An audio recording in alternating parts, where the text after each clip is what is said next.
Nova Guest List Podcast with Kieran McGuinness. The very best in indie, alternative and homegrown music from the seriously addictive Radio Nova. Yeah, that was the brilliant Frame Shift on Radio Nova by the Null Club, and that brilliant EP is up now, just called the Null Club, and we're very, very lucky because we have Alan from Gilla Band and now the Null Club on the line. How's it going, Alan? Hey, how's it going? Thanks for having us. Yeah, no, pleasure to have you. And you got a delicious white chocolate Easter egg, I heard today. Yes, I did. It was very tasty. Good stuff. This is the important stuff. Look, at the new EP is absolutely great. The Null Club is the name of the act and the EP.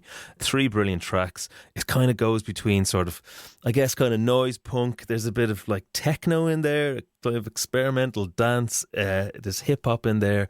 It's exhilarating. It's like disorienting. It's brilliant. How does it feel to have it out? Thank you. It's nice. It's nice to have it out. I guess I've been kind of working away on it for a while. So some of those tracks, like, you know, the starting point of them kind of go back to maybe like 2021 or something like that. So yeah, it's nice to kind of finally have it out and lose it as, you know, lose any ownership over it or anything. It's just, yeah, it's out. It exists. So yeah, it's cool. It's nice. Yeah. So I think that people who know Gilla Band will see maybe that it feels like it's in the extended universe of Gilla Band, definitely, but it's obviously quite different. And one of the big things behind it is how rhythm-led it feels. And I was wondering, was that the spark of the project? Was that a deliberate thing, or is that something that just evolved? I think, yeah, I'm not really sure exactly what the spark of the project was, but I definitely started buying a lot of older drum machines, and they would be the starting points of a lot of the tracks. So it would kind of make sense, I guess, that it would be quite rhythm-led in that way. Yeah, because it was just like, oh, here's this drum machine, here's this loop that it's doing, and then just kind of riding around that. And so I feel like it was the equipment that I got. So some drum machines, some old synths, they were kind of like the starting points for a lot of the ideas. So, you know, I came out of a band where everything was written together in a room, which I assume a lot of Gilla Band stuff was as well. The thing I liked about doing stuff on my own was a sort of the challenge of it. Was that an aspect of this? Possibly, yeah. I think learning how to use a DAW, you know what I mean? Learning how to like properly record, learning about synthesis, all that was just, it was a huge learning curve. And that in itself was challenging, but really, really fun. Kind of familiar in a way because I've been around those things like a lot. But I just didn't really know how to use any of them. Like I didn't know how to record anything or you know, anything like that. So spending time and learning that craft and understanding it more, and not just the kind of understanding like, oh, this is what a compressor actually does, as opposed to just hearing that word for the last like 10 years or something.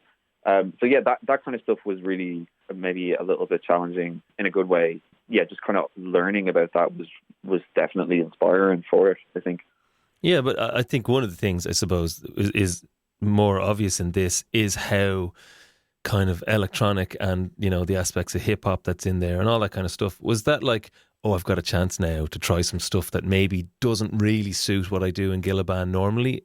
Or, you know, did it just fall in that way, or was it like, maybe I'll try this?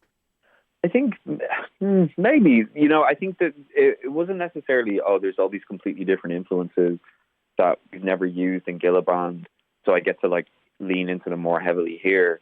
I feel like with some of the tracks that are on the Null Club EP, I think if you were to put Dara's vocals over it, it wouldn't sound like massively, like to my ear. Like, no, you know what I mean? right, Like yeah.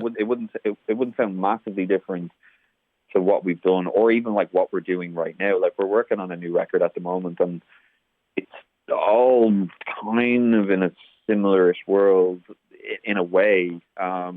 It's just, I think, compared to like say our like Gilla Band's first record or earlier stuff or whatever, it feels very, very different from that. But I think kind of where we're going, it's a lot more kind of like soundscapey, and I don't know. I was kind of like the way I was kind of using like recording like a drum loop in, I would like run that drum machine through all my guitar pedals, or I'd use plugins like guitar effects and like turn them on and off, and kind of, you know, just kind of approached it in that way.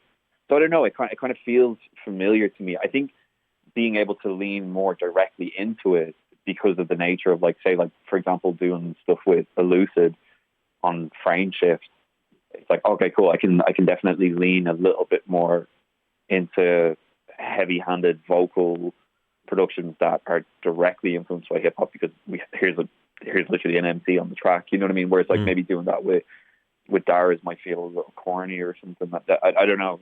But yeah, I'm not sure. To me, it always feels like in the same world. It's a similar approach in terms of like coming up with the rough ideas for the track and developing it out, and then it's what different vocalists or different instrumentalists are doing on top of it. Yeah. Well, one of my favorite tracks off it is Slip Angle. I've played it to people, and the reactions have been, Jesus, right up to like, that's amazing or whatever. Do you know what I mean? Like there's an elusiveness and a kind of a evasiveness to the track, which can be a bit distancing, but if you're in it, it's kind of intoxicating. It's fantastic. We're going to play a little bit of it now. It's featuring Val from Mandy, Indiana. Yeah, that is Slip Angle there, featuring Val from Mandy, Indiana.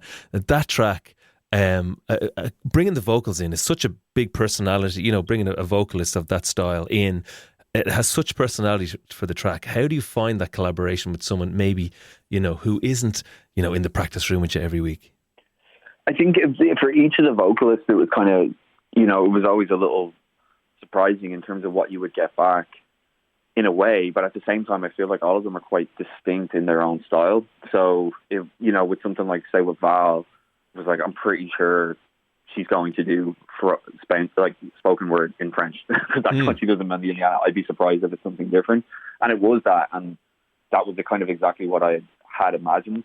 But it's still kind of surprising, because it's like, oh, that's where you've landed on the bar, or that's where you've worked with that.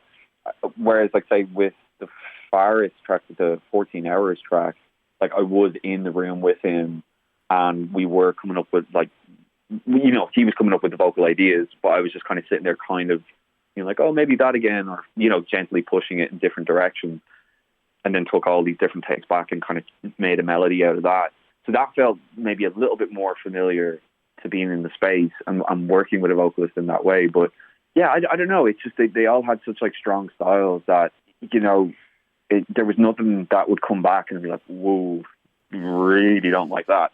It was all kind of like, oh, that's kind of what I'd imagine it would be like. And then, you know what I mean? And then you can kind of just mess around with it from there. I think the thing about the personality of the songs is that it's going to make you feel something. And how on what level do you want people to engage with it? I don't know. I never really... I don't know how much I really think about how people listen to it that much, to be honest. Like, I think whenever I'm writing, I'm always just, do I like this, and what do I want to hear the track do next? What do I think would be fun? Or if I make a mistake and that just opens up something new, like, it's like, oh, cool, that's really exciting and that's really fun, let's go that way or that direction. That's always the way I've kind of followed the stuff, to the point that it's always, I always forget how abrasive and intense some of the stuff can be. It's not like I'm sitting there being like, oh, make it louder, you know what I mean? Like, and that would be okay if you were. That would be okay too. yeah. But no, it's all very calm, and you know what I mean. It's loud. Like when I'm writing in the space or where we write, I always have it up fairly loud, but because I kind of just hear it in that kind of context. Like that Val track, I hear that as like a club track. Yeah. So it feels right to when I was working on it to have it being played loud, because it's like that's kind of how it should feel. But I think for me, like the way I listen to a lot of music is it's through my headphones, and it's looking for that kind of like detail in the production and stuff like that. So that's how I would listen to it. It's like the song is there in a way, but it's like trying to like, I don't know, because like the songs are all kind of like, they're weird because they're not like verse chorus. So it's not like, okay, so it's the chorus, so we want that to be like the real hooky part, and how do we build up to make that the hooky part? Which I love that kind of songwriting, but I'm not particularly, I can't really do that. Whereas I love the idea of there being like, oh, there's the essence of a song is in here, or the ghost of a song is in here, and it's how do we find that? And I just find that approach, it's challenging, but really it feels a lot more natural, or it just, for me, it's more natural. So it's always a case of like, oh, that's where that's going, and that's where that's going. So just follow that for a while until, that's too much of that, or that should be way more intense, and you know what I mean. I think I kind of think about it like that way. So I mean, how people pick it up is, you know, it's always interesting, but it's never intentional. It's like I was talking to somebody before recently in an interview, and he was saying that he felt really sick when he was listening to the track, and I was like, that certainly wasn't the intention, but like, you know, maybe it was. I don't know, you know. Yeah. My 7-year-old listens to music real viscerally, and has real physical reactions to songs. And I put it on in the car for her to see what would happen, and you know, she was shouting at me with her hands over her ears, you know, within minutes. Oh no! But then I was like, this is perfect. It's ideal. Look, it's brilliant. But I do think that the dynamics in the songs are really kind of they're just different to what you've done before, I think. So it does feel like that. You know, that's one of the things that does make it sound different. So you're playing the Workman's Club to launch the Null Club EP on the 2nd of May. Briefly, what can people expect from that show? I guess it's going to be like the first time I've done any of this live or ever been on stage by myself, like just myself. So it's going to be a little strange for me, but yeah, I don't know. I guess I'm just taking those tracks as well as a lot of other stuff I've been working on and just reworking them live, you know. So as opposed to trying to replicate them exactly as they are, it's more like thinking about like, okay, how could I do this by myself and keep it interesting? So I'm going to have like a load of synths on stage and a load of guitar pedals, and I'll have guitars and I'll have a load of amps, just trying to keep it live and keep it moving. But I think I'm definitely taking inspiration from more improvised techno sets, those kind of sets by artists like, I don't know, just like Shed or Surgeon or stuff like this, where it's, you know, you have like a couple of samples, but you're just kind of improvising and working that out. So yeah, this idea that like it would be like, you know, finish the track, it's like, thanks everyone, here's the next one. It's like, I can't do that. I get it. Yeah. That's more just like, okay, here's like a long performance, and it starts and then it finishes, you know.